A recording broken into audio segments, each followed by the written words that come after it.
Good morning and welcome to the Sunday Unity of Reading celebration message. Today is March 7th and our daily word is world peace. Celebrating diversity and affirming unity, I am a presence of peace in the world. The road to world peace begins with my open-hearted acceptance of those who are different than me. Our world is vast and diverse, and its people come from a wide variety of cultures and histories. The more I learn about those whose lives differ from mine, the more I can appreciate their perspectives and empathize with their struggles. When I make a decision to understand others, I discover that judgment fades in the light of compassion. Today I sow peace through my acceptance and understanding. Peace in the world grows as I join my brothers and sisters in celebrating the glory of human diversity and affirming oneness in God. And from Isaiah 2:4, nation shall not lift up sword against nation, neither shall they learn war anymore. That's kind of a good synopsis or a reminder of my message last week. So Wayne Dyer, a well-known author and lecturer, once wrote a book titled, "There's a Spiritual Solution to Every Problem." We're all here on a spiritual path, whether we recognize it or not. We are spiritual beings living a human existence, and our mission is spiritual evolution. When we get to this human experience, we have free will, and we get so caught up in the physical experience that we forget our spiritual makeup and our mission. When we come to the realization that we live in an energy universe, and that we do create our experience by our thoughts, attitudes, and beliefs, we can understand that all our problems were created out of our lower human consciousness, and the solution always comes from a higher state of consciousness, looking at the problem from a higher perspective. I do use the word God often, but interchange it sometimes with the word universe. Whatever term you might use, God, universe, source energy, allness, we are talking about that same creative energy which is everywhere, including within each and every one of us. The word God, I say sometimes, is loaded, as many of us, including me, who grew up in traditional religion, have or had this concept of one supreme being up in the sky somewhere, deciding if he wants or not want to answer your prayers. We have the idea of God similar to the painting in the Sistine Chapel. You know, the old guy with the beard judging us and ready and willing to spread his wrath. I remember going to Sunday school as a child and being scared to death of the Bible stories. God was made to be feared, and you got punished if you did anything wrong. Many times prayer was taught as a begging procedure, beginning with affirming how unworthy we are and not deserving, but if God could please look past all that just this one time and answer our prayer, we would never sin again. And sin almost always seemed like anything enjoyable, and we were supposed to just suffer through this life without sin or anything enjoyable so that we could get the prize when we died, and that, of course, was to go to heaven. Anything bad that happens, well, just suck it up because it's God's will and you must have done something to upset him. And then there was the devil, and I'm not even going to get into that now. Many still look at religion that way. They go to church on Sunday, doing their duty, putting in their time. They hear about Jesus and God. When they get home, they put God back in the closet with their Sunday suit, waiting to come back out next Sunday. I never grasped the understanding of God until I came to Unity, and it literally saved my life. I realized God is not out there somewhere, but as Jesus taught, the kingdom of heaven is within. My concept of God is still growing and evolving, and I would never say that I truly got it. God cannot be defined because when you define something, you limit it, and there's no limit to God. When we begin to understand the concept that God is this creative energy everywhere, always available, always wanting the best for us, always supporting our desires, then we can better understand how the energy of our thoughts, emotions is linked to this one creative source energy, this one divine mind. Once we really grasp and know the concept of God as a loving energy and ourselves as part of that energy, we begin to truly know the truth, which will set us free. Once we realize that communion with God is found in the silence and meditation and not in bread and wine, we can begin to know our oneness with the universe and everything in it. Unity is said to be a path of self-discovery. That self-discovery is connecting to our core being, knowing who we are, and beginning to live from that higher state of being. We have grown into a society that focuses on competition and achievement, which in itself is not bad. But what has happened, however, is we have come to think that this is the only thing that matters. We live in a getting and instant gratification society. We are taught from little on, or pick up the idea from what we see, that to be worthy, you must be successful. To be successful, you must achieve at any cost. We have put great emphasis on getting and having material things. We are judged by the type of job we have, by the houses we live in, and by the communities or areas that we come from. You can see how so much emphasis on our physical reality has really shut out spirituality. Many people just function on that physical level or human consciousness, thinking that that's all there is. I've dedicated these last few messages to building a pyramid of love and look at how we can make long-lasting changes in our society by a transformation in consciousness. Yes, there is a spiritual solution to every problem, because problems are caused by lower consciousness, and the solution must come from a higher perspective, a higher state of consciousness. I have addressed the issues of poverty and long-term welfare, and last week I addressed prejudice, discrimination, and racism. Address another issue our society faces, and that is of addiction. I'm talking about addiction of all kinds. Drug addiction, alcoholism, eating, gambling, smoking, sex, and really any type of addiction, and you might even say binge-watching TV is an addiction. We have often heard the words opiate crisis in politics and in the news. I've often said, we're not in an opiate crisis. We are in a crisis of lack of self-worth and self-love. And hopefully by the end of this message, you will understand what I mean by that statement. We all have basic needs as humans. We have a need for certainty, a need for variety, a need to feel significant, a need for love and connection, growth and contribution. What it boils down to is we all want to be happy. We want to feel like we measure up and that our life is worthwhile. When these needs are not met, we feel uncomfortable, and we design ways to get these needs met. Of course, it is usually our human consciousness which figures out how to meet these needs, and, well, not all the ways we use are helpful to us in the long run. As I mentioned prior in this message, our society has put much emphasis on our physical reality, success, achieving, and having. Schools teach the basics, reading, writing, and arithmetic, but they hardly ever focus on how to think. We may pick up some coping skills somewhere along our path, but if you are like me, I never really developed any meaningful or advantageous coping skills. And really, a religion that teaches that we're unworthy sinners does not help us out one bit. We grow up believing that our happiness depends on other people and outside things, and even though these things can bring us happiness for a short time, we just cannot find that lasting, deep happiness that we desire. We believe a great job and money will make us happy, but we find that that's not all that it's cracked up to be. We believe having a loving partner and getting married will bring us happiness, but it ends up that happiness doesn't last either.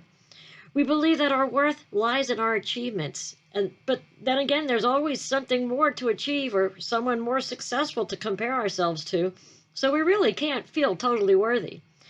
There are so many others telling us what we should be doing, how we should act, and what we should believe. There are family standards, social standards to meet, and lots of pressures put onto us to meet these standards.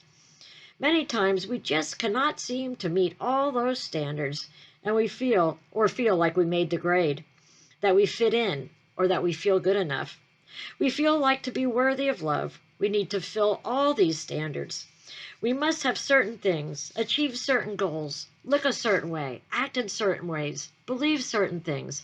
Only then can we fit in, feel worthy and loved. We receive praise and adoration when we do a great job, but we hear and we see the disappointment in others when we miss the mark. We put our worth and lovability dependent on the opinions of those around us. It may not even be their opinion, but it's the way we perceive it. And self-love, most of us probably never considered the concept, and if we did, self-love was a bad thing. Any type of self-love or self-care was considered selfish and narcissistic. So in our search for happiness out in the world, we become frustrated. We blame others or despise ourselves for just not being enough. Do any of these scenarios ring true for you? Can you relate to any of those things? So what do many of us do? We find a way to feel happy or to deaden our feelings of inadequacy and worthiness. In our focus on our physical existence and instant gratification society, we again grab for something outside of ourselves to do the trick. Drugs, alcohol, food, sex, gambling, all are methods to feel happy and to deaden the pain. Although these methods are unhealthy and unproductive, they do work in the moment, and when something works, we continue doing it. Suddenly, we have an addiction crisis on our hands, which in reality, like I said, is a crisis of feelings of unworthiness and lack of self-love. Once again, I want to make it clear that I'm not trying to put blame on anyone, on our upbringing or anyone in the past, but we need to look at how some issues were created so that we don't repeat the pattern. I believe I could say I know what I'm talking about because I lived it. I've been in recovery from alcohol and drug addiction since 2001, and very soon we'll hit the 20-year mark. Views on addiction are changing as years go by because it used to be looked at as a morality issue, a sign of weakness, and just downright pathetic. Add that immoral, weak, and pathetic label to all the other feelings, and, well, you can imagine where that goes. Addiction has now been classified as a disease, but there is still much stigma around the words addict and alcoholic. But what really is any disease? Look at the words to find the answer. Disease, dis-ease. Something has gone wrong in our way of thinking and relating to the world, causing a state of dis-ease, which now has manifested in our bodies. Research is now showing incredible evidence for the mind-body-spirit connection, relating certain patterns of thinking to certain health conditions. Many people find recovery or remission of the disease of addiction through various 12-step programs. Interestingly, 12-step programs are spiritual in nature and were really developed based on New Thought philosophy, with the teachings of Emmett Fox being an integral part. It is not religious, however, some do try to push their religious beliefs on others. It is meant to be a program of self-discovery, as Unity is. Meditation is a big part of 12-step programs, as it is in Unity, and many people find a new concept of God by sitting in the silence and going within, where the kingdom of heaven lies. Through meditation, we discover the meaning of our life is not determined by the outside world, but by our inner thoughts. It is discovered that the happiness, the love, and worthiness we are so desperately seeking is not dependent on outer things or other people, but it is our innate inheritance. The mere fact that we exist makes us worthy and loved. I'll say that again. The mere fact that we exist makes us worthy and loved. With that feeling of worthiness and self-love, we can gain a new perspective on life.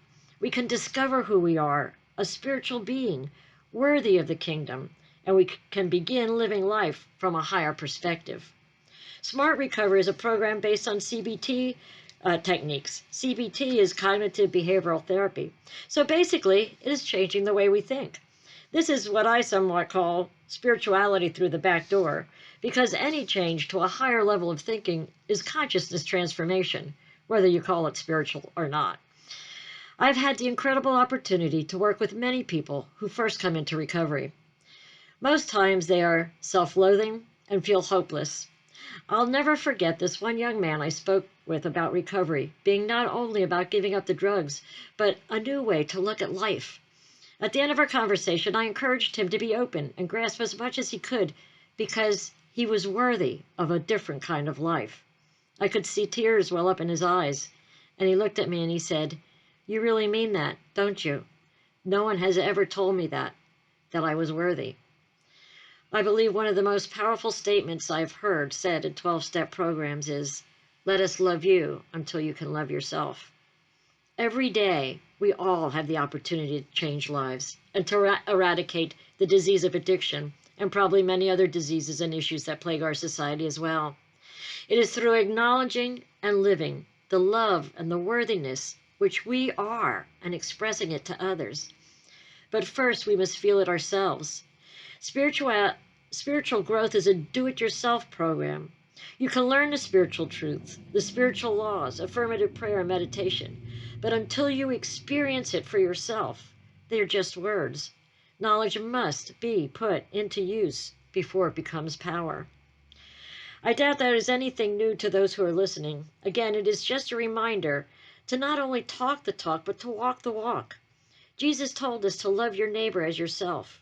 This means we must love ourselves first. We cannot give it to others. We cannot give to others what we do not have, and therefore it is difficult to express to others the love without first feeling that love towards ourselves. Once we can experience self-love, we know that our worthiness and our happiness does not depend on outside things or other people. Once we feel that love, it is for us to express that love and to share it with others. Many of the stories of the people who have risen from poor conditions, including poverty, discrimination, and addiction, have one thing in common: someone who told them that they were worthy, that they were loved, and that they could do anything and be anything. Someone that looked beyond the physical to the core of their being. And then, most importantly, they began to believe it in themselves. We need to teach our children there is more to life than getting and achieving, that happiness doesn't come from outside things, but teach them their worthiness and that they are loved for being who they are. And really, many adults need to hear that as well, because many of us still do not see ourselves in that way. There's an awesome story of Thomas Edison.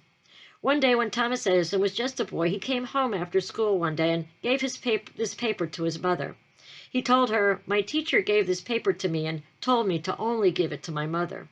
His mother's eyes were tearful as she read the letter out loud to her son. "Your son is a genius. This school is too small for him and doesn't have enough good teachers to teach and train him. Please teach him yourself."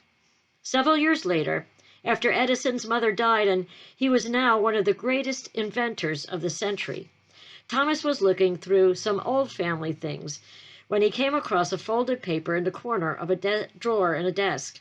He took it and opened it. On the paper it read, "Your son is addled," meaning mentally ill. "We won't let him come to school anymore." Edison cried and cried for hours, and then he wrote in his diary, "Thomas Alva Edison was an addled child that, by a hero mom, became the genius of a century." It makes you wonder what would have become of Thomas Edison had he been told the opinion of the school at that time. The Bible is quoted, "Therefore encourage one another and build each other up." Ask yourself, have my words and actions inspired others? Have I made others feel worthy today? When we can inspire and lift up others, we automatically lift up ourselves. For as we sow, so shall we reap. It is for us to create a positive self-fulfilling prophecy and Pygmalion effect. It is for us to be teachers of love, to inspire others to know who they are, to lift others up. Thomas Edison rose to the opinion of his mother and did not fall to the opinion of the school. Once we ourselves know our own self-worth, our own divinity, we can express to others their self-worth. There will be no need for instant gratification to deaden the pain of unworthiness and feel happy. It is amazing how a simple smile, an act of kindness, or an inspiring word can change someone's life in an incredible way. And sometimes we may never know that we were the ones that made a difference in someone's life. We can do that anytime, any place, to anyone. As Maya Angelou said, "I've learned that people will forget what you said, people will forget what you did, but people will never forget how you made them feel." As we begin to see life through a higher state of consciousness, we can easily see the potential in everyone. We see through the facade of the human mask and see the divinity in each person. As we see the best in others, we bring it out in them so that they can realize it in themselves. Others will feel empowered, inspired, and good about themselves, and that they will always remember. The bottom line is, as William Jennings Bryan once quoted, "Destiny is not a matter of chance. It's a matter of choice." It's in almost all success stories, no matter where someone started, where he was born, the financial status in which he grew up, no matter what their race, religion, ethnic orientation, gender, or sexual preference, those that were able to rise above circumstances are those who believed in themselves. They believed in the innate potential within themselves, whether they acknowledged it as their spiritual birthright or not. They believed their desires were given them for a reason, and they believed along with those desires were the opportunities to achieve them. In many cases, there was one important person in their life that made them feel good about themselves, that reminded them that they could do and be anything they desired, no matter what the outside appearances. They did not listen to the negative opinions, beliefs, attitudes, judgments, or labels of anyone else, or at least they did not accept them as their own. They knew the truth of who they were, and that truth set them free. Do you know that truth for yourself? Do you truly believe there is only one power in this universe, and it desires only good for you? Do you know the truth that you were born a spiritual being to live an awesome human experience with the same innate potential as Jesus and every other person? Do you know this is the same truth for all persons who live? Do you really know your attitudes, thoughts, beliefs create the conditions you experience in your life, and past conditions or opinions of others only affect you if you will let them? If you truly know these spiritual principles, are you living them, and are you teaching them to others through your life's actions? You can be one of those success stories of the persons who soared above unfavorable circumstances. You can also be one of those people who encourage others to rise above their circumstances. With each thought we think and word we speak, we have the ability to either oppress or inspire. As Emerson once said, what lies behind us and what lies before us are tiny matters compared to what lies within us. What lies within you? What will you choose today? So how do we free ourselves from these issues of society, poverty, long-term welfare, prejudice, discrimination, racism, and addiction? Through a transformation of consciousness. Know the truth and live that truth, and that truth shall set us free. Today, make a commitment to be the change that you wish to see, and so it is. And I will do the meditation in a following video.